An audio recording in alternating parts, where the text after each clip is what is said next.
మేపడానికి కొండవీటి వాగు వరదంతా కూడా పొన్నూరు వైపు తరలించి పొన్నూరుని ముంచేశారని వైసీపీ నాయకుడు అంబటి మురళీకృష్ణ గారు చేసినటువంటి అసత్యమైన ఆరోపణల మీద నీటిపారుదల శాఖ అధికారులు పోలీస్ స్టేషన్లో ఫిర్యాదు చేస్తే నిన్న ఆ యొక్క పోలీస్ శాఖ దర్యాప్తులో అంబటి మురళీకృష్ణ గారు నీళ్లు నములుతూ ఆ యొక్క సమాధానాలు చెప్పలేనటువంటి పరిస్థితి చూస్తే ఆయనవన్నీ కూడా నీటి మూటలు నీటి మాటలే అని అందరికీ అర్థమైనటువంటి పరిస్థితి.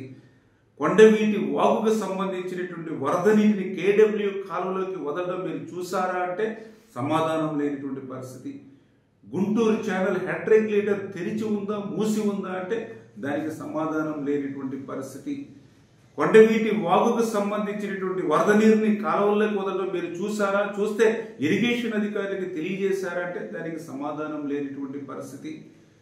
పెదకాకాని, చేబ్రోలు, మంగళగిరి, తాడికొండలు అధిక వర్షపాతం పడినటువంటి విషయాన్ని మీరు గుర్తించారా అంటే సమాధానం లేనటువంటి పరిస్థితి.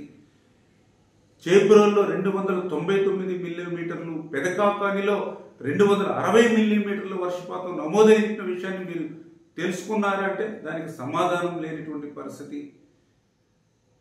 హెడ్ రెగ్యులేటర్ ఏదైతే ఉందో ఆ హెడ్ రెగ్యులేటర్ దగ్గర లిఫ్ట్ అంటే కొండవీటి వాగుకు సంబంధించిన వరద నీటి కృష్ణానదికి లిఫ్ట్ చేయడానికి 5000 క్యూసెక్ల సామర్థ్యం కలిగినటువంటి పంపులు అక్కడ ఉండగా అందులో వరద నీరు కేవలం 2000 క్యూసెక్లు మాత్రమే వస్తే దాన్ని ఎప్పటికప్పుడు కృష్ణానదికి లిఫ్ట్ చేస్తూ ఇంకా 3000 క్యూసెక్ల వరద నీరు వచ్చినా కూడా లిఫ్ట్ చేయగలిగినటువంటి సామర్థ్యం కలిగినటువంటి పంపులు అక్కడ ఖాళీగా ఎంటీగా ఉంటే ఆ వరద నీటిని వేరే ప్రాంతానికి తరలించి మరలించేటువంటి పరిస్థితి ఎందుకు ఉంటుంది అని మీరు భావించారంటే దానికి సమాధానం చెప్పినటువంటి పరిస్థితి. అంటే ఈ రకంగా ఒక్క కొండవీటి వాగు వరద నీటి గురించే కాదు, ఆ ప్రకాశం బ్యారేజీ గేట్లు పనిచేయట్లేదు, బెజవాడ మునిగిపోతుంది. పోలవరం ప్రాజెక్టు కాపర్ డ్యాము కొట్టుకుని పోతుంది. తుంగభద్ర ప్రాజెక్టు గేట్లు పనిచేయట్లేదు, ఖరీఫ్ పంట ఉండేటువంటి పరిస్థితి లేదు.